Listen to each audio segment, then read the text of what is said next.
सौरव नेत्रावालकर, इस नाम से अब कोई अपरिचित नहीं है। वैसे तो जो इंडियन क्रिकेट को फॉलो कर रहे थे उनको पहले से इनकी स्टोरी के बारे में पता था, लेकिन वाकई में कभी कहते हैं कि ज़िंदगी आपको जब कामयाबी देती है और आपका जो हिस्सा रहता है ऊपर वाला आपको ज़रूर देता है, अगर आपने मेहनत की हुई है, आपकी इंटेंट अच्छी रही हुई है। ऑलराउंडर, मतलब ऑलराउंडर तो हम लोग क्रिकेट में बोलते हैं, आप तो ज़िंदगी में ऑलराउंडर है यार। इंजीनियरिंग की भी पढ़ाई कर रहे थे, क्रिकेट भी खेल रहे थे। लोग एक ही मुकाम हासिल कर ले, कंप्यूटर साइंस करके यहाँ इंजीनियर बन जाए, उसी को कामयाबी कहते हैं। लेकिन यहाँ पर आपने यूएसए के लिए जो कामयाबी हासिल की, किस तरह से कभी आप खुद को पिंच करते हैं कि यार वाकई में इज़ दिस रियल? जी डेफिनेटली, जिस तरह से हमारा कैंपेन रहा है, एक ड्रीम कम ट्रू रहा है, सिर्फ मेरे लिए नहीं, आई थिंक सारे प्लेयर्स के लिए। सारे प्लेयर्स जो है इस टीम में, हमारी सबकी एक यूनिक स्टोरी है। सबके अलग अलग स्ट्रगल्स रहे हैं, सब ने अपने अपने लाइफ में बहुत ही सैक्रिफाइसेस किए हैं। तो सबके लिए खुश हूँ कि हमें फाइनली एक प्लेटफॉर्म यहाँ मिला है। हम नीचे के रैंक से ऊपर ऊपर जीत कर आए। हमें 3 साल पहले ओडीआई स्टेटस मिला और फिर क्वालिफायर्स हम वहाँ खेले। धीरे धीरे अब बेटर क्वालिटी ओपोनेंट्स के साथ खेल कर हमारा गेम इम्प्रूव कर के हमें ये प्लेटफॉर्म यहाँ मिला। तो शुक्रगुजार हूँ और एक अच्छा लगता है कि अगर हम एकजुट मिलकर खेले एज अ टीम और हमने अपना 100% दिया तो हम अच्छी टीमों से कम्पीट कर सकते हैं। एक जो चीज़ है, your success goes beyond cricket. कई लोग जो हैं आपको रोल मॉडल बता रहे हैं, खासकर जिस तरह से आपने एकेडमिक और क्रिकेट को बैलेंस किया। इट्स नॉट इजी कि भाई हमारे हिंदुस्तान में आपको पता ही है कि पेरेंट्स चाहते हैं कि बच्चा खेले भी अच्छा, पढ़ाई भी अच्छा करे।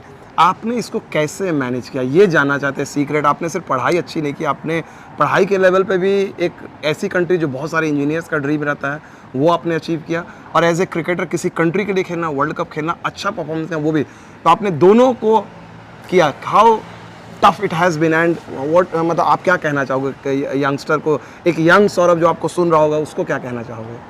सो आई थिंक पहली बात तो जो हम ड्रीम जो देखते हैं वो बड़े ही होने चाहिए।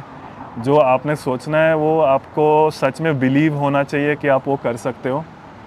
दूसरी चीज़ है कि उस चीज़ से प्यार होना चाहिए, उस चीज़ को करने से आपको खुशी मिलनी चाहिए। तब आपको वो मोटिवेशन आती है कि आप सुबह उठ के उस चीज़ को करो। और उससे प्यार होना चाहिए, आपकी जेन्युइन एफर्ट होनी चाहिए उस चीज़ में एक्सेल होने की। और अगर आप ये करोगे, जेन्युइनली एफर्ट करोगे, तो धीरे धीरे आपको एहसास होगा कि आपके साथ वाले भी आपको सपोर्ट कर रहे हैं। जैसे आपके टीचर्स आपको सपोर्ट करेंगे, आपके कोचेज़ आपको सपोर्ट करेंगे, आपकी फैमिली आपको सपोर्ट करेगी। तो जेन्युइन एफर्ट अगर कोई भी देखता है इंसान, तो सपोर्ट करने का मन करता है। वो एक बात है। और तीसरा है कि टाइम को स्मार्टली यूज़ करना है आपको, कि आपको देखना है कि किस वक्त में इम्पोर्टेंट क्या है। अगर एग्ज़ाम पहले आ रही है या मैच आ रहा है, तो उस वक्त आपको स्मार्ट होना पड़ेगा कि किस चीज़ पर अब फोकस करना है। लेकिन अगर आप मल्टीपल चीज़ें भी करो, लेकिन एक टाइम पे एक चीज़ पे फोकस करो। अगर आप अभी खेल रहे हो तो पढ़ाई भूल जाओ, उस वक्त आप सिर्फ आप बॉल देखो, बॉलिंग करो, बैटिंग करो, जो आप इम्प्रूव कर रहे हो। अगर आप पढ़ रहे हो तो सिर्फ उस पर करो, आप अपना क्रिकेट भूल जाओ। तो वो एक स्विच करना इंपॉर्टेंट है। ये इंटरव्यू की बात आपने कही, लेकिन ये तो मैं पर्सनल फैमिली ग्रुप में भेज सकता हूँ सारे बच्चों को, तो ये बड़ी अच्छी चीज़ आपने फेवर किया। चलते चलते एक सवाल सौरभ, इस पूरी जर्नी में अगर मैं आपसे पूछूं, कैसे कौन से क्रिकेटर्स या कोचेज़ रहे हैं जिनका रोल आप भुला नहीं सकते, जिसके चलते आप यहाँ तक पहुँचे हो? बहुत लोग हैं। आई थिंक मैं एक नाम लूँगा तो आई थिंक दूसरों पे वो अनफेयर होगा, क्योंकि बट स्टिल सम लाइक कुछ लोग तो ऐसे होंगे ना कि जिसको आप बोलोगे कि नहीं, मतलब ये लोग जहाँ जब मैं कोई नहीं था तो ये लोग थे आउटस्टैंडिंगली, मतलब they were behind you. I think throughout my journey तो ऑब्वियसली मेरे पेरेंट्स रहे, जो बैकबोन रहे। मेरे पेरेंट्स, मेरे ग्रैंड पेरेंट्स उस वक्त थे early on in my life, तो उन्होंने बहुत ही सैक्रिफाइसेस किए। अभी मेरी वाइफ है जो मेरी बैकबोन है यहाँ पर यूएस में। मल्टीपल कोचेज़ रहे। अंडर 17 अंडर 19 में सतीश सामंत नाम के कोच थे हमारे, उन्होंने बहुत ही पिवटल रोल प्ले किया है। अंडर 19 के बाद संग्राम सावंत नाम के कोच थे हमारे साथ, उन्होंने भी बहुत ही पिवटल रोल प्ले किया है। मेरे सारे कॉलेज के प्रोफेसर्स ने पिवटल रोल प्ले किया है। उन्होंने एडजस्ट करा के मुझे एक्स्ट्रा क्लासेस दी है या प्रैक्टिकल्स किए हैं। इंजीनियरिंग का टाइम बहुत ही टफ था। मेरे फ्रेंड्स ने बहुत हेल्प किया है, स्पेशली इंजीनियरिंग में असाइनमेंट्स होती है वो शेयर करना, जर्नल कंप्लीट करना। तो एक एक जन का नाम नहीं ले सकता, सबका इम्पोर्टेंट रोल रहा है। ऐसा नहीं है कि ये मेरा ही एफर्ट है, खाली सबकी दुआएं भी रही है, तो वो भी एक इम्पोर्टेंट है। लेकिन वही, अगर आप जेन्युइन हो तो दुआएं साथ देती है।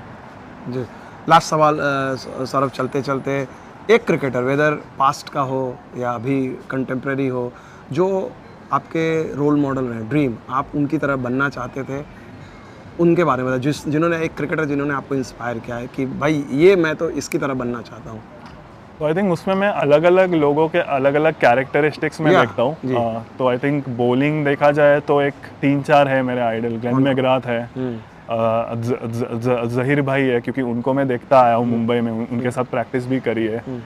वसीम अकरम है, जिनके स्किल्स सुप्रीम रहे, तो इन स्विंग आउट स्विंग में उनके वीडियोस देखकर मैं सीखता था।